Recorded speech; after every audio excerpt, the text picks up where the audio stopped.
मैं योगेंद्र को आप सभी का एंट्री लर्निंग ऐप की इस यूट्यूब चैनल पर बहुत बहुत हार्दिक स्वागत करता हूं, अभिनंदन करता हूं।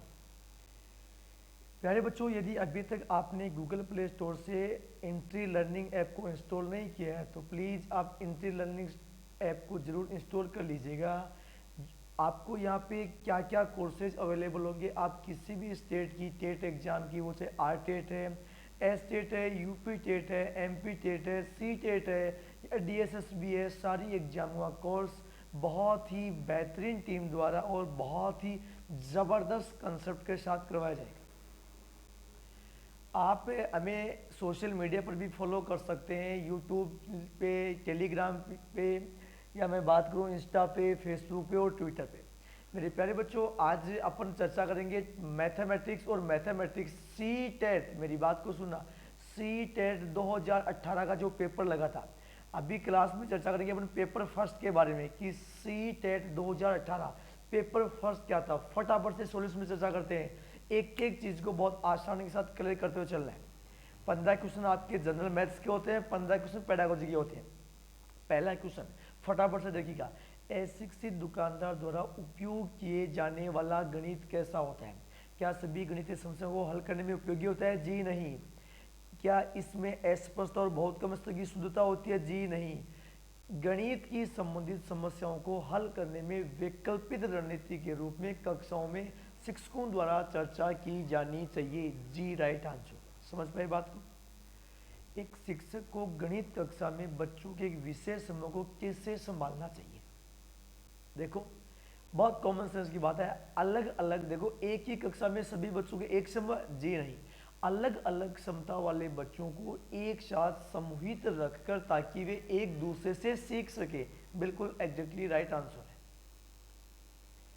गणित में सीखने के प्रतिफल इसलिए विकसित किए हैं ताकि देखो, बच्चों द्वारा हासिल की जाने वाली कक्षावार दक्षता और कौशल को परिभाषित किया जा सके। विभिन्न शैक्षणिक सोच में बच्चों की उपलब्धि बढ़ाई जाए, बच्चों वर्ष के अंत में परीक्षाओं के लिए बच्चों को तैयार किया जाए, गणना के लिए बच्चों को लघु विधियां बताई जाए। जी बिल्कुल। निम्नलिखित में से कक्षाओं में हो रहा कौन सा कार्य गतिविधि है? अन्वेषण। बच्चों का अन्वेषण में लगना, अन्वेषण का मतलब होता है खोज में लगना। अरे गतिविधि चलनी चाहिए, अन्वेषण खोज में। फटाफट से देखिएगा, बच्चों के बीच गिनती के कौशल को विकसित करने के लिए निम्नलिखित में से कौन सा पूर्व संख्या अवधारणा के रूप में सिखाने के लिए आवश्यक नहीं है? देखो, क्रमबद्धता बहुत जरूरी है, समूह बनाना भी बहुत जरूरी है, एक एक संख्या संख्या नाम यादृच्छिक रूप से पढ़ना कोई जरूरी नहीं है। एक बच्चे से ये पूछने पर कि क्षेत्रफल क्या है, लंबाई गुणा चौड़ाई बता दिया। देखो, तुरंत दिमाग में आ गया, लंबाई गुणा चौड़ाई बता दिया। इसका मतलब क्या हुआ? बच्चे ने किसी बंद आकार के क्षेत्रफल के सामान्य विचार को आयत के क्षेत्रफल के रूप में प्रयोग किया है, लंबाई इंटू चौड़ाई। ठीक है। गणित सीखने के लिए संबंध में निम्न में कौन सा कथन सत्य है? आमतौर पर लड़कियां गणित में कमजोर होती है। जी नहीं, हर कोई गणित सीख सकता है। Every one learn mathematics. हर कोई गणित सीख सकता है। बिल्कुल राइट आंसर होगा। पाइथागोरस प्रमेय के सिखाने, पाइथागोरस प्रमेय पता है, कर्ण स्क्वायर बराबर आधार स्क्वायर प्लस लंब स्क्वायर। सिखाने के लिए एक शिक्षक ने एक सीट वितरित की जिस पर समकोण वाले चार त्रिभुज को खींचा गया था और बच्चों को त्रिभुज की भुजाओं के बीच संबंध खोजने के लिए कहा गया। क्या इसने यहाँ उदाहरण दे दिया? और जहां पर उदाहरण से समझा जाता है वो विधि कैसी होती है? आगमन विधि। पेडागोजी में एक एक चीजों को अपन यहाँ कवर करते हैं। हाँ जी। अगली चीज, मानचित्र में से कौन सा कथन संकल्पना मानचित्र के बारे में सत्य नहीं है? सत्य नहीं है, ध्यान देना।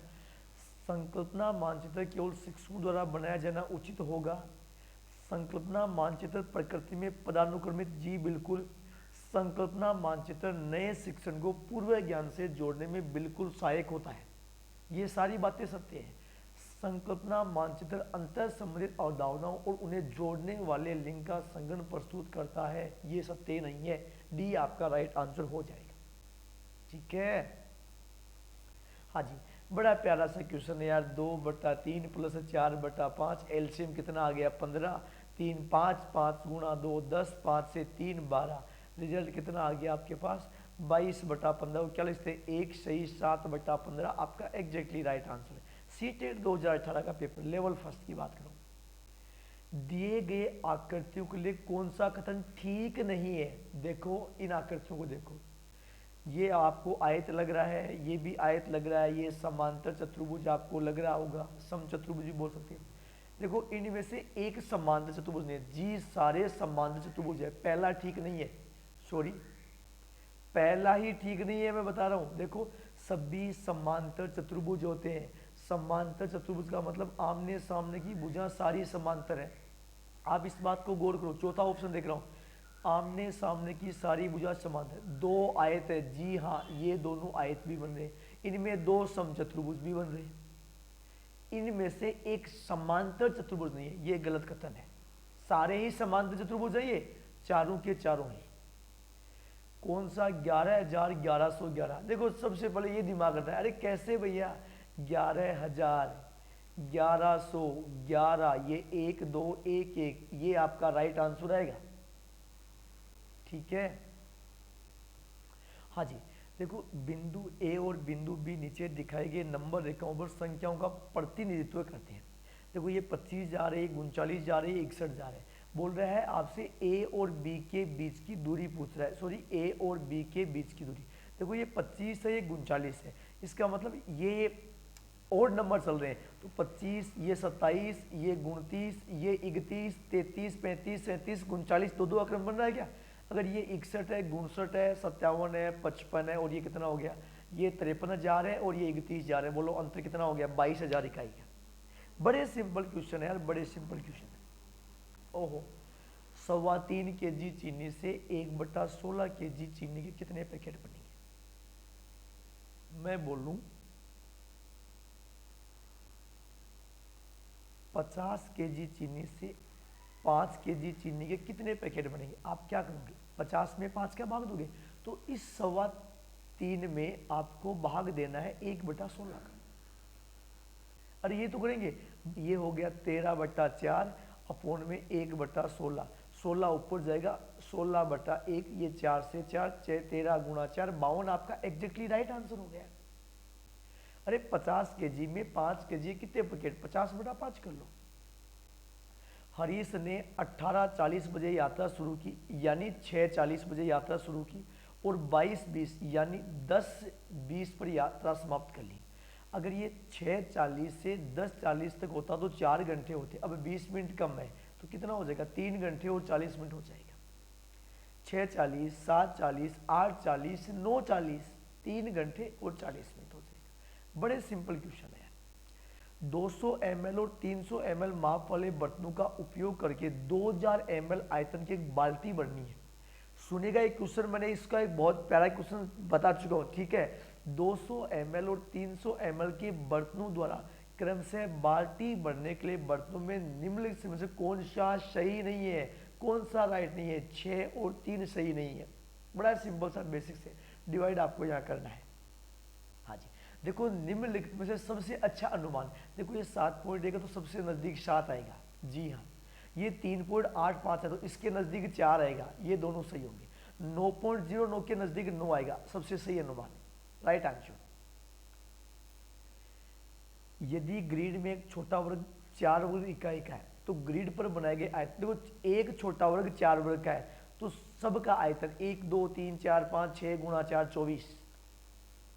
एक बच्चे ने 5 विषयों में से प्रत्येक में 5 विषय प्रत्येक में 75 अंक प्राप्त किए, बच्चों की प्राप्त माध्यिका भी 75। अरे भाई 5 विषय प्रत्येक में 75 अंक ले रहे हैं, 75 75 75 75 75, माध्यिका भी कितनी होगी 70। दिए गए ठोस को निम्न में से किसको मोड़कर बनाया जा सकता है। आपको यह आकृतियों को देखना है, ये लो भाई डी आपका राइट आंसर यहां हो जाएगा। निम्नांकित पाई चार्ट में सॉरी लाल भाग 40 है। देखो ये जो लाल भाग है ना, ये लाल भाग 40 है, यानी आधे का मान 40 है तो पूरे का मान 80 हो गया। सफेद भाग 1/8, 80 का 1/8 10 हो गया। दिमागी ठोस आकार का निरीक्षण कीजिए। कौन सा सही आ रहा है? ऊपर वाली आकृति आप पूछा गया ऊपरी भाग, ये आपके सामने सीधा का सीधा ज्यों का त्यों पड़ा है।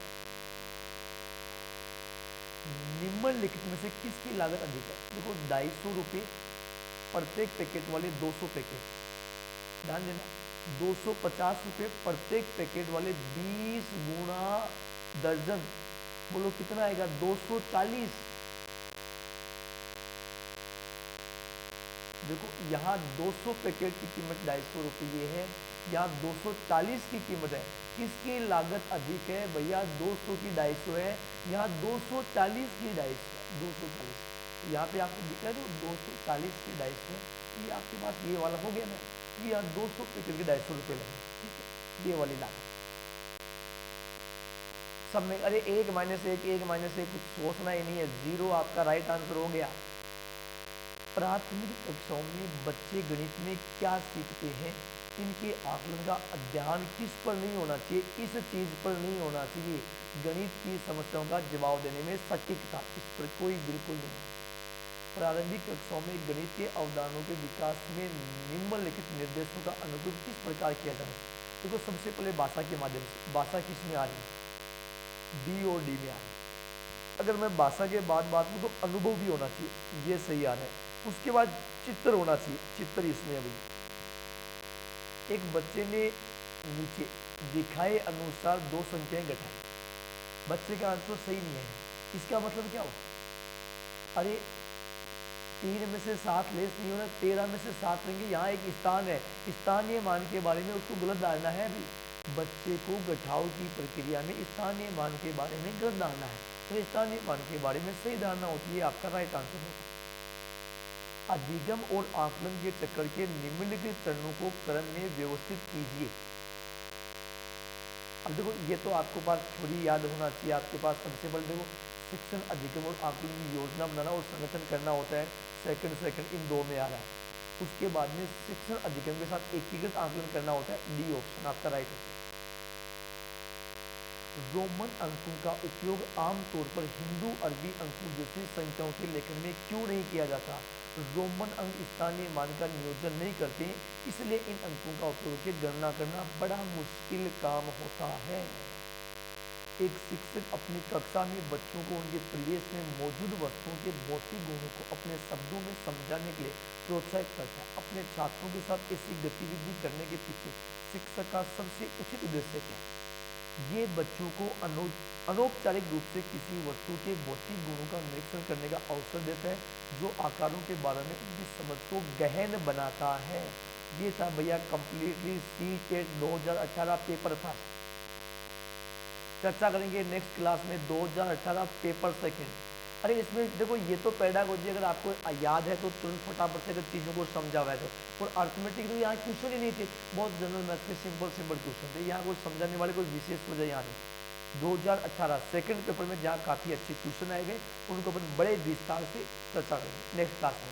आप सभी का बहुत बहुत धन्यवाद। Thank you very much all of you.